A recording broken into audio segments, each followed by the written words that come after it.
Today, we're pleased to welcome Brian Stubbs into the studio. You've come up from Blanding. Yes. And Brian is one of the world's experts on the Uto-Aztecan language family. He has unique insights into the Semitic language family. And he's here to tell us about a completely new way of looking at the Book of Mormon that nobody's ever done before. And I think, Brian, it's fair to say that you've come up with a category of evidence that is absolutely unique. Yes, the language dimension in Native American languages it's kind of a first for that category of study. So if there were people here, like the Book of Mormon says, that came to the Americas, they should have left some kind of linguistic traits or some kind of a footprint. Is that accurate to say? They could very well have left it. It's debatable. A lot of people think, well, they're a small enough group that they just mixed in with large populations that were already here, and the language was lost. And so a lot of people say, there's no reason to really expect such evidence. But if they kept it, made an effort to keep it, then there should be something left. Well, certainly at the elite level, the Book of Mormon is describing a record-keeping tradition that lasts for 1,000 years. Yeah. So a language that is related to another language, they both would be part of a language family. Yes. But yeah, probably 1,500 languages or so, Native American languages that organize into 190 plus language families. Some of them are isolates. An isolate is a language not related. It hasn't been demonstrated to be related to anything else, so it's kind of by itself. So here in the Americas, of these various language families, we've got Quechuan, which is huge down in the Andes. We've got Maya, which is very important in Central America, southern part of Mexico. We've got Otomanguean, which is an important language family primarily clustered around Oaxaca. Yeah, and in much of central Mexico. And what is unique about the particular language family that you're a specialist in, Uto-Aztecan? Uto-Aztecan is another fairly large language family. In fact, one of the larger ones in North America.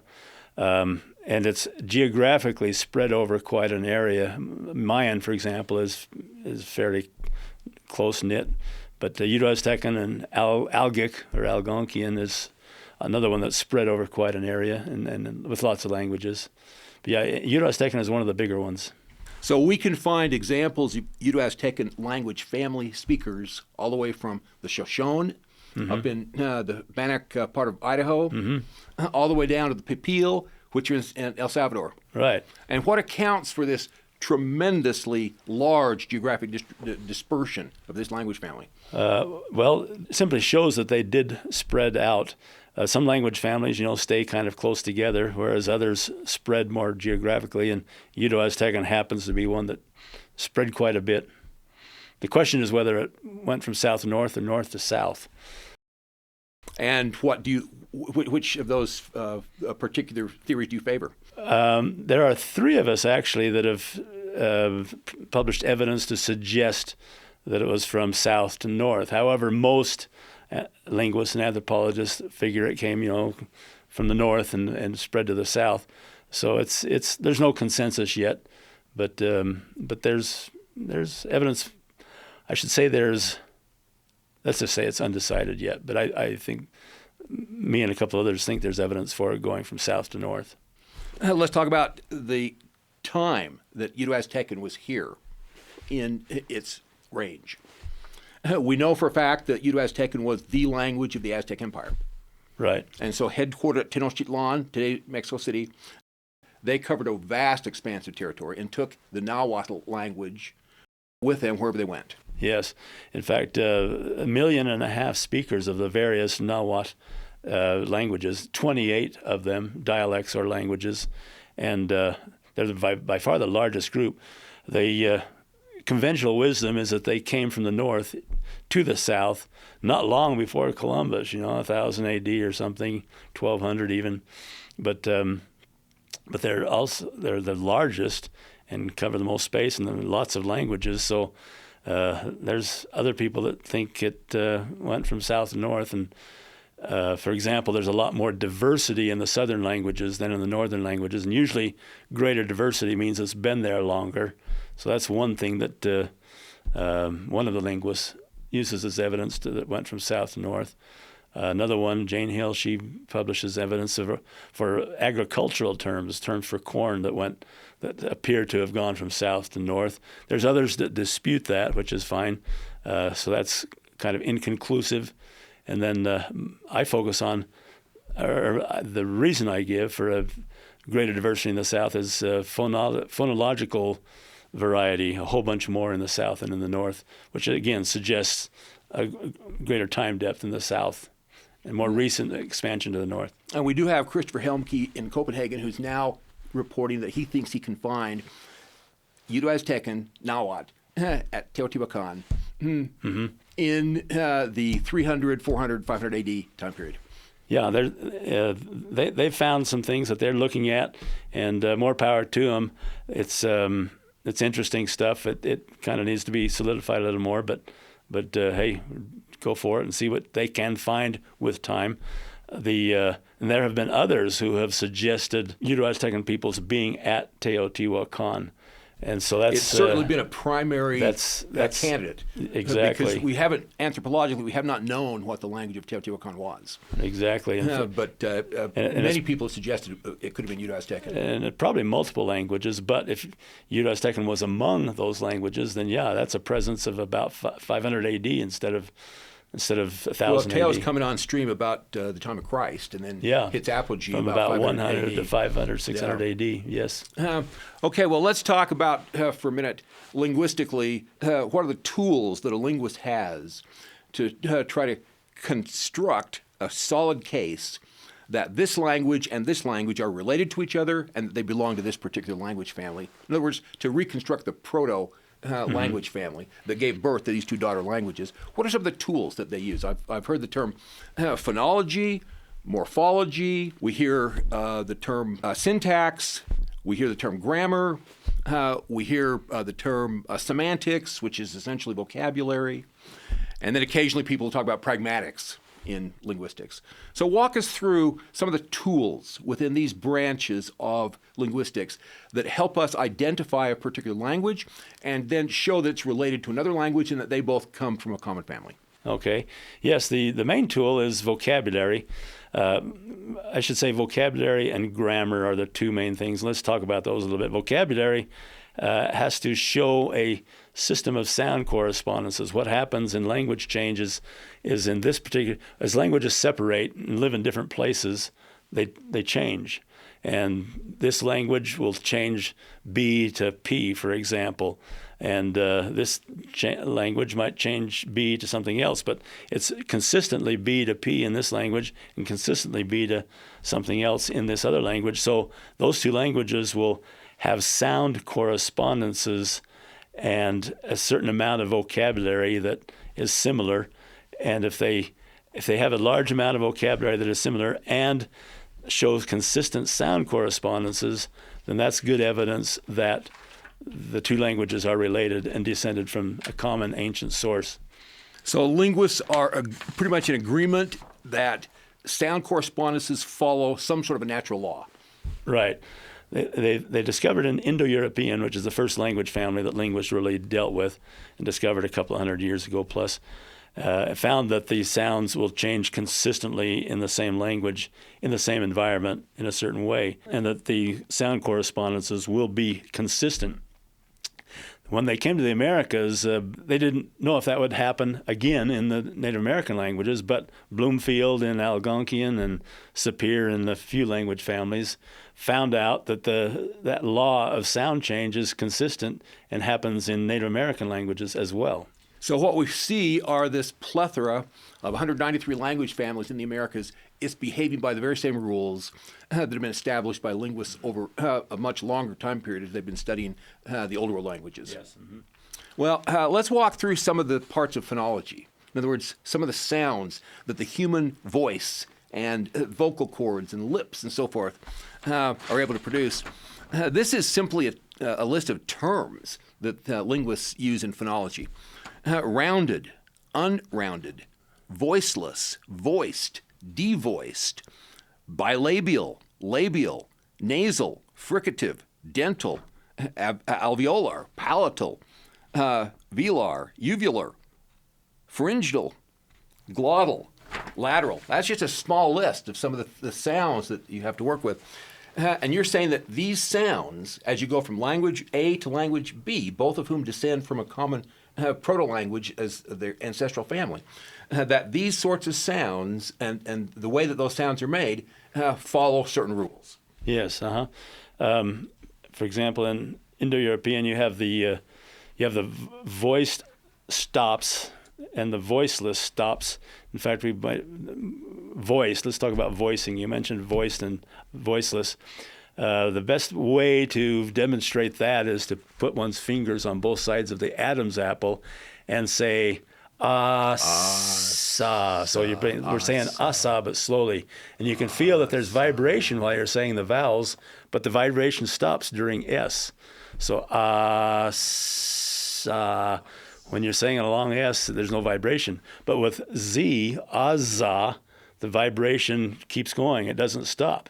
You say azza, and that vocal cord is vibrating during Z also. What that means is Z is voiced and S is voiceless. And so with stops, it's a little harder to tell, but abba, the voicing never stops. But with appa, the voicing briefly stops, which means P is voiceless, B is voiced. Same with D and T. Voiced D will change to voiceless T often enough, and voiced G will change to voiceless K also. So you've got to be a linguist to love this stuff. Yeah. It's part of the tools, right? I've heard it said that a man who is familiar or is not familiar with foreign languages is ignorant of his own. Yes, True. What does that mean? That means that learning other languages helps one understand more. For example, learning a first foreign language is quite an effort, but learning a second and third and fourth and fifth comes more quickly because one kind of understands how things work, and it's easier to figure out more quickly. And understanding foreign languages helps one understand one's own. In high school, English was my least favorite subject. Whereas now that I'm a linguist and have studied a number of others, English is much more interesting through a linguist's eyes. Well, let's show the book that you wrote here, This Brian, that's used as a textbook by some English teachers. And Yes, this is an example of what you can do when you've learned foreign languages, and that's helped you appreciate your own. Yes. So you understand That's English now at a more in-depth level. That's a textbook that I wrote after teaching English out of other textbooks, 6 or 8 other textbooks over 10 years. I thought books on how to write a research paper are about as interesting as a phone book. So we can at least write one that's more interesting. So that one is 30% fun and entertaining, 60% interesting, deeper thinking, and only 10% boring English book. That's the appendices on documentation and punctuation and so forth. I love that book. My wife loves this book. She's an English teacher. Good. You are a expert then in Semitic and in Uto-Aztecan, the various branches of it that include Hopi, for instance, and includes, of course, the classical Nahuatl that we see in the Mexico City area. And then you also know Semitic. And what did you find between these two? Well, among the Uto-Aztecan cognate sets, I could see a number of them corresponded to Semitic terms, and enough of them that it became a very strong case. And so then I published this book, which is exploring the explanatory power of Semitic and Egyptian in Uto-Aztecan, because the Semitic and Egyptian actually explain some things that Uto-Aztecan specialists have never been able to figure out in the past. But the Semitic and Egyptian gives us answers to actually explain some of those. So this book came out, the first edition was in 2015. Yes, 2015. In fact, this took 30 years also. They both took 30 years, overlapping during the same 30 years. You could not have done this book had you not done this one first. Right. This one because this was the foundation upon which that one was built. Exactly. And that exploring the explanatory power of Semitic and Egyptian and Uto-Aztecan has now gone to a second edition. It's only available online. This is my copy of that second edition, and this is a phenomenal resource. How many cognate sets were you able to increase when you went from here to the second edition. And this, by the way, was published in 2023. Yes. The first edition was published in 2015, and it had 1,528. And then 8 years later, I published the second edition, which had 1,657. So we added 130. There are some critics who 1528 to 1657. Okay. Right, about 130 more. I actually took a couple of them out of this. One critic found some that he's objected to, and I said, well, I explained that most of what he objected to is solid, but there were a couple of them that he was right, and I granted he was right, so I took those out and added 130 more. So you had the scholarly humility to take critical feedback from another linguist who was challenging you on two of your 1,528 cognate sets. Yeah, we want to do things right. So if someone objects and can show and demonstrate that he's right and I'm wrong, hey, yeah, we want to go with truth. We want to find out the truth of the matter, not just. Well, I appreciate that. That's a scholar that we can depend on, that's out there actually doing good work and willing to take feedback from his colleagues. So, of the 1,657 cognate sets that you identify in here as having a relationship with Egyptian, Aramaic, Hebrew, or Arabic, that's about 60% of all the cognate sets that you demonstrate in your comparative vocabulary across the entire language family. Right. So what you're saying is that you can now demonstrate that about 60% of Uto-Aztecan comes from Semitic, Hebrew, Aramaic, and Egyptian. Right. In fact, specifically this Northwest Semitic group, not so much the other Semitic languages. So it corresponds to Northwest Semitic dating to about 1000 BC, and late Egyptian, which is the Egyptian contemporary with that. It's not Old Egyptian or Middle Egyptian. It's late Egyptian, which is about the same time frame as Biblical Hebrew, for example. So tell us how that fits in with the Book of Mormon. Okay. The Book of Mormon documents the voyage of the Jaredites to the Americas. We then have the Lehite party coming to the Americas. We then have the Mulekites coming to the Americas. Now, there were people already here. Right. And so 190 language families show that there are lots of people here. There was a great diversity already here in the continent. But nonetheless, we have these named groups coming across in migrations that the book documents. What were the languages that the Book of Mormon peoples were probably speaking? Well, the Lehite group, the Lehite Ishmael party, they came from Jerusalem, and so we assume in fact, they mention Hebrew and Egyptian in the Book of Mormon. So the Book of Mormon itself documents Hebrew and Egyptian as the among their primary languages that they bring with them across the ocean from the Old World. And you've now found Hebrew and Egyptian at the level of 60% in the Uto-Aztecan language family in the Americas. Right. That's why this is and we've important. also found a lot of Aramaic. And what's interesting is that, I don't know, do we want to include some of these slides? Let's go ahead and go through your PowerPoint, please. In fact, the first page is the map of the Uto-Aztecan language families. As you can see, there's a big group in the north, in the southwest United States. And that's called Northern Uto-Aztecan, and that all expands out of the Los Angeles area. Linguists can see that Northern Uto-Aztecan spread from the coast of Southern California because of diversity and so forth, some various numbers of things. And then there are many on the west coast of Mexico, and then there are the Nahua dialects scattered throughout central Mexico on down to, like you said, Nicaragua and El Salvador and so forth. Hebrew is not the original language of the Israelites. In fact, Abraham, Sarah, Rebekah, Laban, and his daughters Leah and Rachel all lived in Aram, where Aramaic is spoken. So that's northeast of That's what we exactly. think of as Bible lands today. In fact, we have a map on the next slide. Manasseh, the northern Israel, was just west of Aram, where Aramaic was spoken, and that's where Laban and Rachel and Leah and the mothers of Israel came from. And so many Semitic scholars, let's see, where is it? It's not.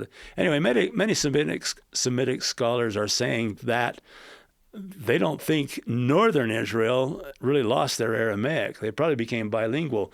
As Israel moved into Canaan, they learned Canaanite, which is basically the same as Phoenician and Hebrew. Hebrew is simply Israel's dialect of Canaanite.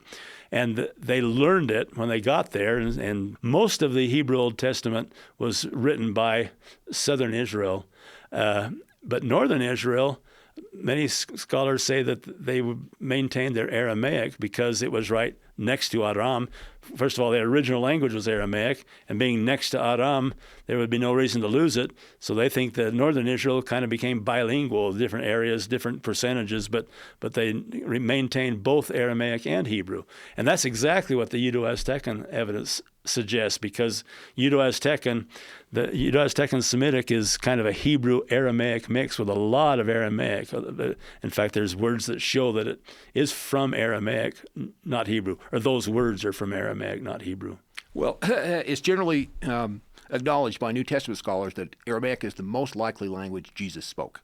Yes, Aramaic was the language of Israel after when they were carried away to Babylon and learned Aramaic there. And it was also an international language in the whole area, lingua franca in the whole area. So yeah, by the time they came back from Babylon, they were speaking Aramaic and just kept speaking it. So they were speaking Aramaic in Jesus' day. But what's interesting is that they were probably speaking an older form of Aramaic long before that, in fact, before Lehi's day.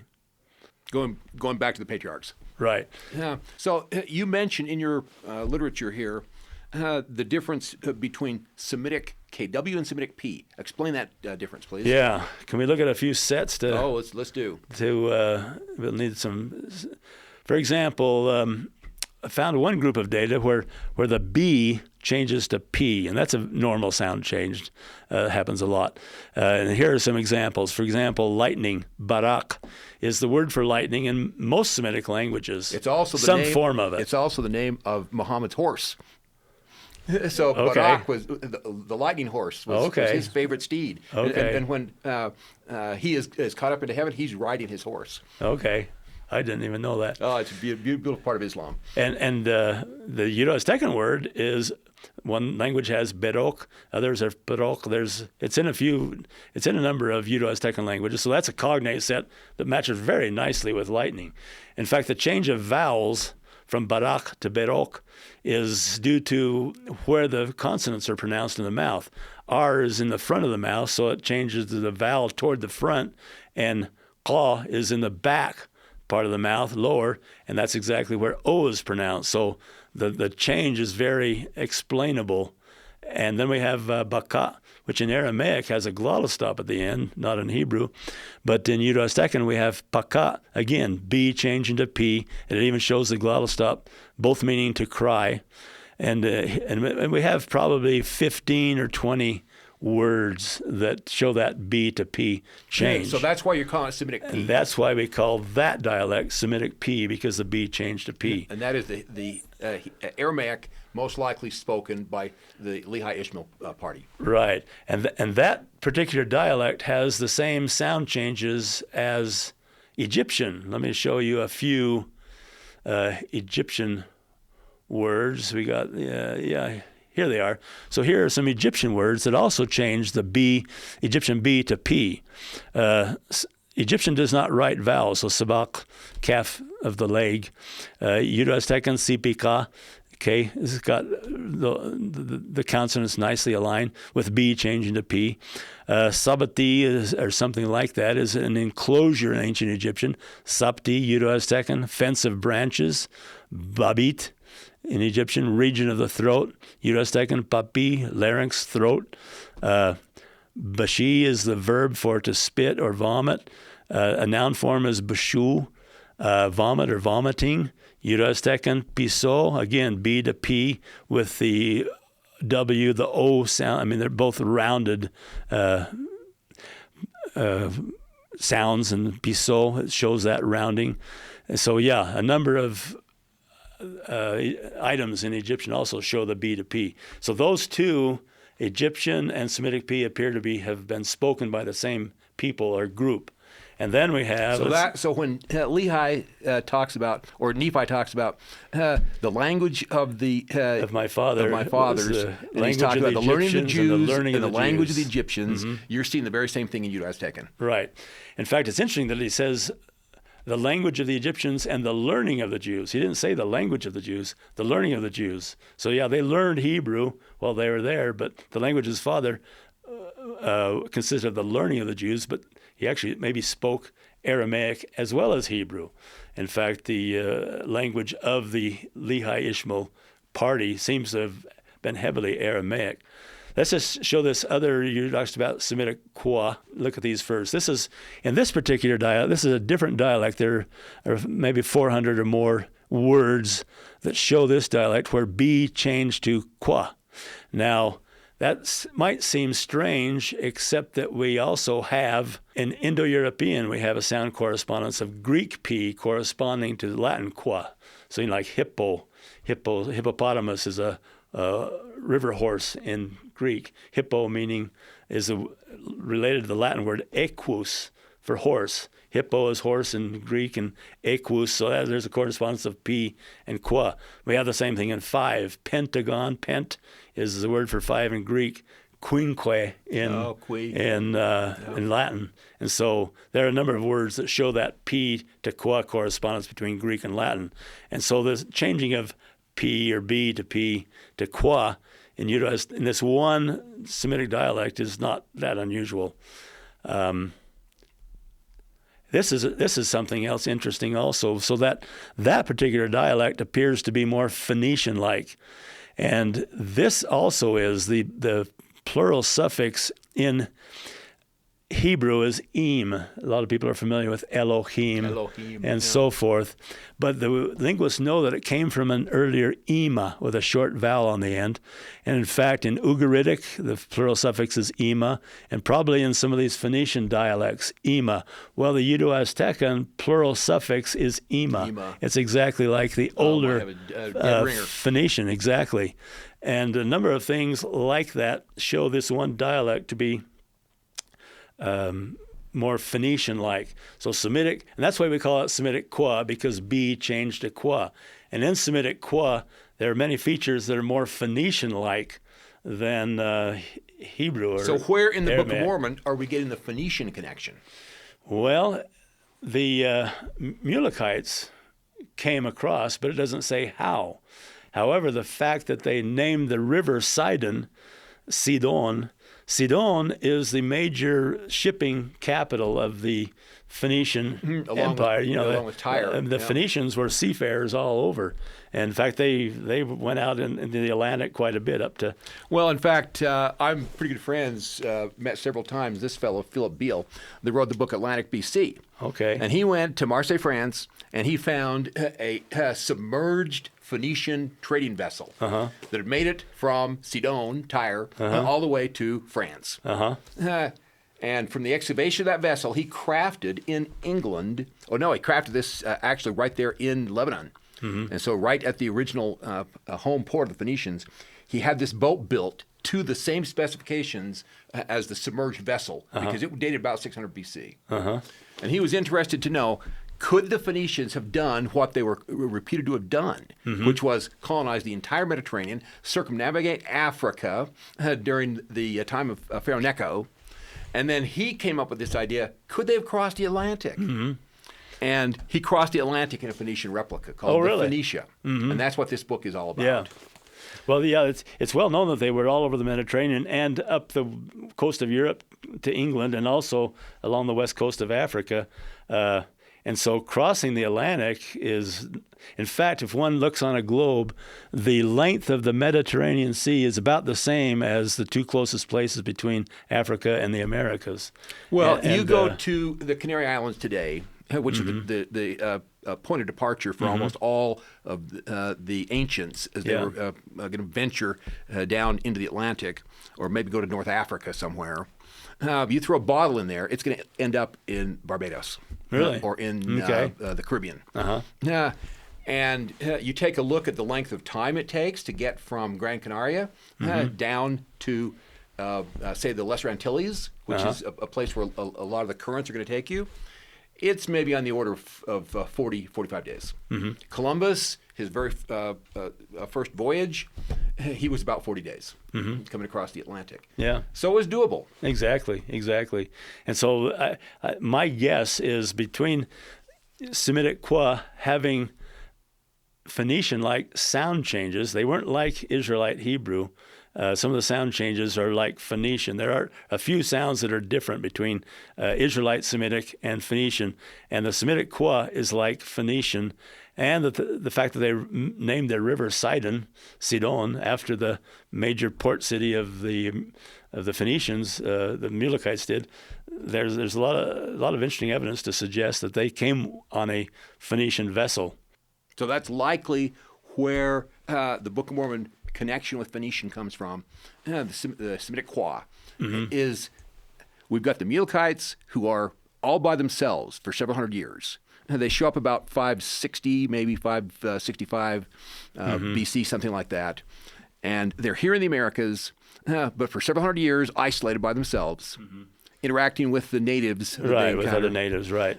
And you're suggesting that they would have had a sizable contingent of Phoenician on board. Crew members on that boat that brought Mulek across. That's where the Phoenician is coming from. And then the Nephites come in from the city of Nephi in the highlands, and they go down to the city of Zarahemla, and there's going this north, big mixture that takes place about 200 BC. Right. Where we've got, under Mosiah 1, we now have the Nephites coming into encounter the Mulekites in what is going to become the city of Zarahemla. And the action shifts in the Book of Mormon from Nephi to Zarahemla. Right. In fact, the Book of Mormon mentions the people of Nephi merging with the people of Zarahemla, or the Mulekites, and that's exactly what Uto-Aztecan appears to be descended from. In fact, let me just go to another slide right there. So Uto-Aztecan seems to descend from the language of the Nephite-Mulekite merger. And so we have about 500 Egyptian terms and 700 Semitic-p terms that have the same sound correspondences spoken by the same people. And those are like Israeli Semitic and appear to be, are consistent with what we know about the Nephite language. And then we have 400 Semitic-p terms, which are like Phoenician Semitic, have the Phoenician sound changes. And so the language of the Nephite-Mulekite merger is about 3/4 Nephite and 1/4 Mulekite. In the book it says they taught in the language of the Nephites, and they did. That's the majority, but they also brought in a lot of their own language into the mix. And so this is really interesting in light of what the Book of Mormon says. Well, it's also interesting in light of what archaeology says. Because if you go to a place where people could have naturally ended up, having departed from the Canary Islands and following the currents and the winds, they could have ended up right on the coast of Tabasco, Mexico. Yeah. And it's there that we find the city of La Venta. And the earliest archaeologists into the city of La Venta were amazed to find stela that depicted two different racial types coming together. And they universally ascribe this to be, there must have been a high-level diplomatic delegation that shows up on the coast of Tabasco. And this would have been somewhere about 600 BC in that neighborhood. And here we have some folks coming in with big flowing beards, very Semitic kinds of facial features, clearly not the Olmec Amerindian physiology. And yet depicted on stela. We have 3 stela there that they interpret as having been this encounter between these foreigners who were never mentioned or not even hypothesized by these archaeologists. But it's clear this is a different group that's coming in and having some kind of a relationship with the natives. So intriguing is a possibility of where the Mulekites may have landed. Yeah. And then it says they went from there. The Book of Mormon states it went from there to the Sidon River, go upstream on the Sidon, and that's where they found Zarahemla. Right. And then from then on, Zarahemla is the place across all of Nephi history. And so clear back through to the time of Mormon, in about 350 A.D., we have Mormon's father taking it from the land northward to Zarahemla because it's still the place. Right. And so during the rest of Nephi history, it's all being radiating out from this place that was founded by the confluence of the Nephites and the Mulekites coming together. So you're saying that what you're saying is you see that in the language. Yeah. In fact, what's interesting is I wasn't looking for that. In fact, I found Semitic-q first, and I found all those words, and I hadn't found Egyptian yet or Semitic-p yet.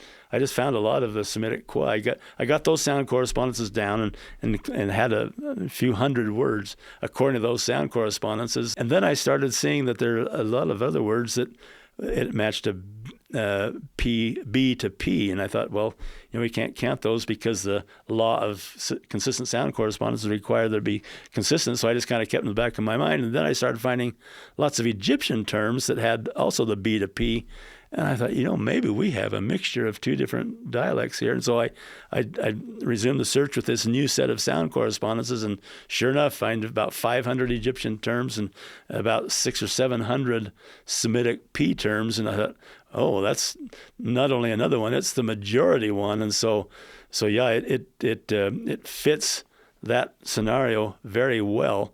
And I wasn't even trying to find it, or even hoping, didn't think it would find it, but that's what it ends up being. When was it that this dawned on you that you had found Semitic-q, Semitic-p, Egyptian-p in Uto-Aztecan, and that it probably had a relationship with the Nephites and the Mulekites in some way? When did that dawn on you? It was progressive. I returned from my mission in 1970. I'm an old man. And I started studying Hebrew and Egyptian and so forth in 71. And it was actually during the mid-'70s that I first started noticing this stuff.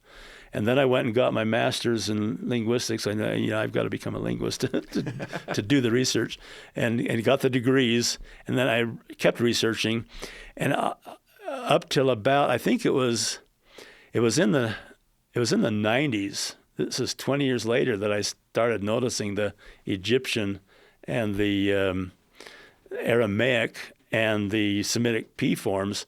And in fact, it was in the 90s that I noticed a whole bunch.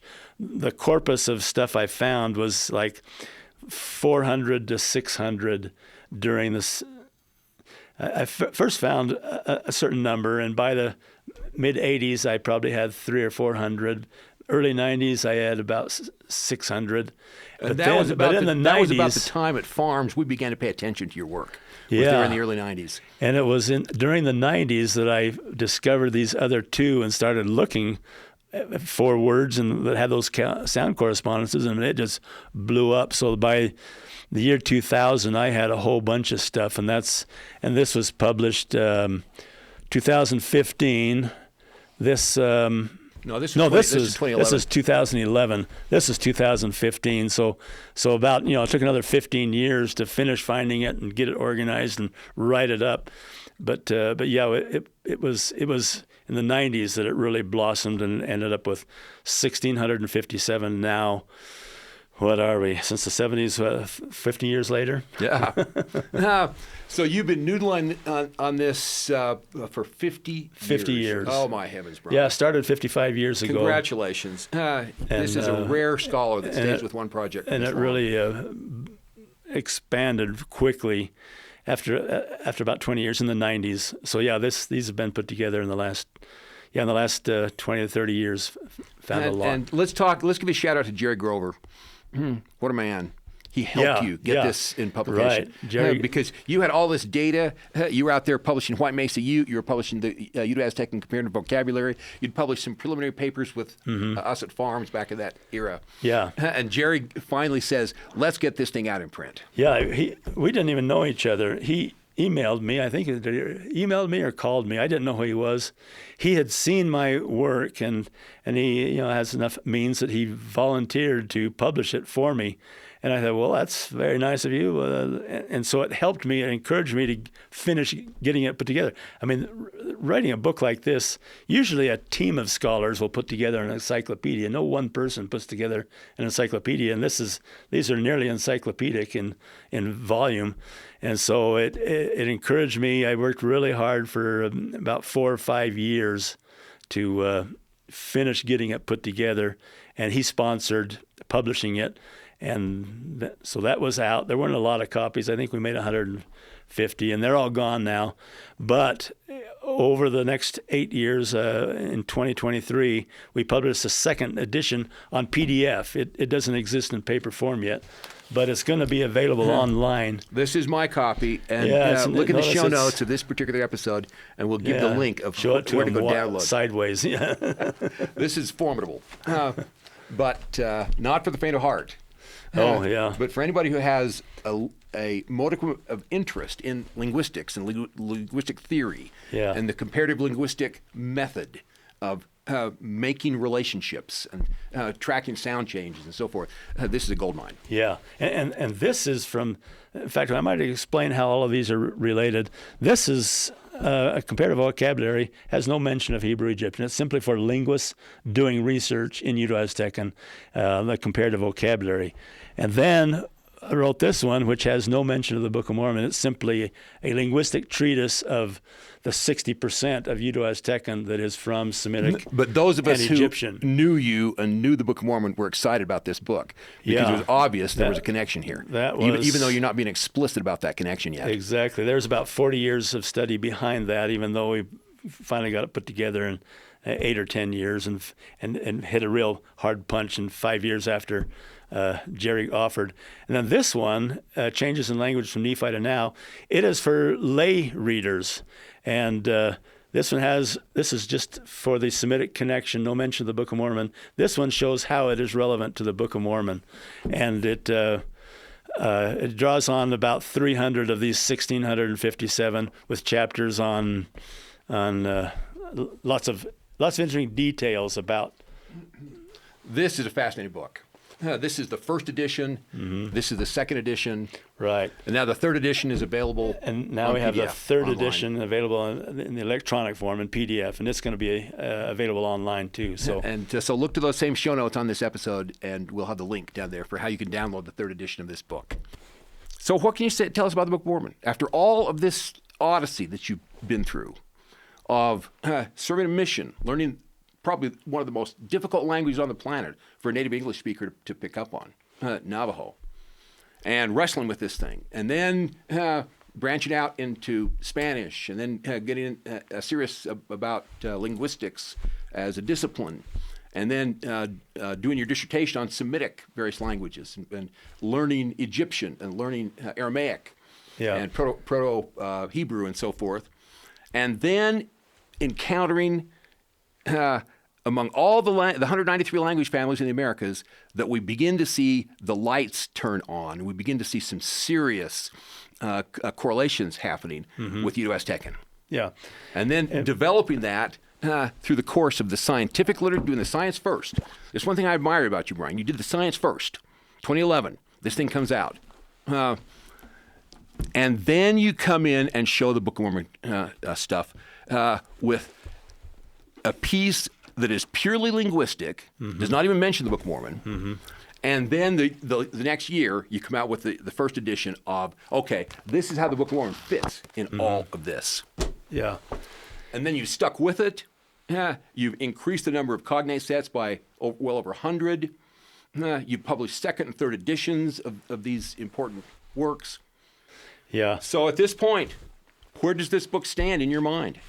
Oh, man, there's the evidences for the Book of Mormon are in the hundreds to thousands, and that we still have many unanswered questions that we don't know the answers to, but I can't think of anything that disproves it. I mean, what we have is these unanswered questions. A lot of people want to say that, that's proof that doesn't work. No, we just simply don't know the answers yet, but that doesn't discount it. because the answers keep coming up and filling in more and more of those answers all the time. But the evidence is for not only the Uto-Aztecan case, but there's hundreds of others that, like Nahom, for example. I mean, discovering Nahom, the place where Ishmael was buried, and it's written in stone, and it is right where that they was had our good determined. friend Warren Aston. Yeah. Shout out to Warren in Australia. Yeah, and there are hundreds of things like that, as strong as that. And so, hey, there's just no doubt that it's true. But that doesn't mean that there aren't, for example, the anthropologists' conventional wisdom is that they all came across the Bering Strait, or came from East Asia at least. And it's true, a lot of East Asians did come here, and there's evidence of that in the DNA. There's evidence of that in only 2 languages. Of those 193 languages, only 2 of them have been demonstrated to be from East Asia. And those are the Eskimo-Aleut languages that we know are crossing over into Russia, across the Bering Sea. And the Dene-Athabascan groups, and then right? the Athabascans, of which Navajo is of which Navajo is a part. And so, in my first search, I found that, and so I knew that Navajo language, at least, came across the Bering Strait, though their DNA is actually closer to their neighbors than to their Athabascan-speaking relatives up north. And so, there's stuff across the Bering Strait, a whole bunch of stuff, probably more than Book of Mormon stuff, but that doesn't mean the Book of Mormon didn't happen, because we're finding lots of Book of Mormon stuff, including a little bit of DNA like Jet talks about. So, there's lots of evidence for multiple directions, but Lehi is at least one of them, this research says. So after a lifetime of study and taking a deep dive in the science of linguistics, you believe the Book of Mormon is true? Oh, yes. No doubt about it. Well, in fact, I'll just mention in this. I have an article that'll be coming out in a BYU volume. It's a chapter that they asked me to write to include in it, and it has a few more details about the Uto-Aztecan case. One of those is Uto-Aztecan groups that still call themselves Nephites, as pronounced in Aramaic and Old Hebrew. How do you pronounce Nephite in Aramaic? Napaya. Nabaya with a B. Napaya with a P. Napaya. Yeah. Napai is Nephite, or Nepi in Hebrew, but Napai in Aramaic. And the plural of Aramaic Nephites would be Napaya. Yeah, you can read the article when it comes out. Oh, interesting.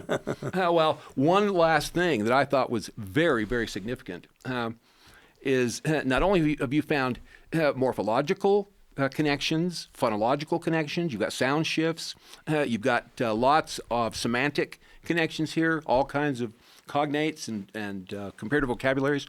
You found some instances where there are some semantic meanings of words that are completely unrelated to each other, and yet we find the exact same unrelatedness both in the Old World and the New World. Some of those blew my mind. Exactly. Let's take a look at those. We've got them here, I believe. Yeah, unusual semantic combinations where you have, for example, in Egyptian, sakat means both grass and willow. Well, I've never thought of grass being like willow. You think one is a woody plant, one's a grass. Exactly, more like a tree. Anyway, in Uto-Aztecan, sakat means both grass and also means willow. And then you've got karhat, something like karhat, meaning in the Egyptian meaning both serpent and partner. I mean, those are 2 quite different meanings. A snake and your friend, and a partner, or exactly. Your partner? Good grief. And yet in Uto-Aztecan, the sound correspondences work. It takes some linguistic explanation, but konwa means both snake and twin. I mean, it's the same pair of unusual meanings. Okay. In fact, in Spanish, New Mexican Spanish, cuate is the word for twin. That's right, cuate is a twin. And then the hotpe is Egyptian, and it means 3 different things: peaceable or friendly. Also means for the sun to set or to go down.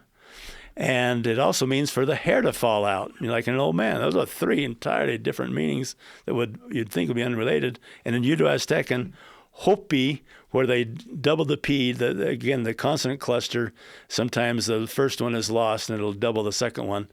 But Hopi, and that's where the Hopi tribe name comes from, means peace or well-behaved. and it also means to go down or dive. And it also, not in Hopi, but in other Uto-Aztecan languages, means for the hair to fall out. Oh, my heavens. The three entirely different meanings. And how many of these unusual semantic relationships have you found? Probably about a dozen, but each one is very strong. They are so Besides the unique. 1,657 regular cognate sets, you've got about a dozen that have these very unique combinations that normally in language are not at all related, but we find it in this Near East language and also in Uto-Aztecan. Well, those were compelling to my way of thinking. Yeah. Because that's the kind of arbitrary, unexpected correlations that really give you a lot of credibility as you're trying to build a case. It does make it difficult to dismiss, yes. So, to sum up here, where in the New World would the Uto-Aztecan evidence indicate the Book of Mormon likely took place? It would have to be Middle America somewhere. You know, I'm not an archaeologist, and I don't argue for anything very specific, but Uto-Aztecan actually fits the Nephite-Mulekite merger really well, not only in its language, having some Aramaic Hebrew mixed with Egyptian for one group of people, and then a Phoenician-like Semitic-like Hebrew in another group of people, fits the Nephite-Mulekite merger really well. And it also says in the Book of Mormon that they launched into the West Sea to sail to the land northward. Okay, so we've got Hagoth now leaving the West Sea. You've got 11 branches of Uto-Aztec, and these are groups of more closely related. 10 of the 11 branches are on the west coast of Mexico or came out of the Los Angeles area. Only Aztec, or the Nahuatl branch, is scattered from east to west coast. And so it really speaks well for the Book of Mormon starting in Middle America somewhere, and most of the language family being descended from those who launched into the West Sea and sailed to land northward. Yep. Or walked there. Some of them could have walked too. Yeah. We see towards the latter part of the Book of Mormon increasing migrations. Yeah, so they filled the whole land northward. Yeah. Yeah. Mr. Stubbs, Brother Stubbs, thank you. Thank you. Thanks for coming up here to the Ancient America Foundation, discover the Book of Mormon, and spending some time with us. And I knew the Book of Mormon was true at about age 16, and it was a spiritual witness. Mm-hmm. And I spent the rest of my life trying to make it into a rational witness as well. And I've had some success. Mm-hmm. And it sounds like we've been on a similar path. Yeah, mine was in my teens when I read it. I read it in 9th grade, 11th grade, and 12th grade, and in the Army, and twice on my mission. So I was not a scholar at that point. I'd probably read the Book of Mormon as many times as I'd read another book. Since I've read, hundreds of books, but yeah. So the Book of Mormon is true. Exactly. Yep. No doubt. Thanks. Thank you for having me.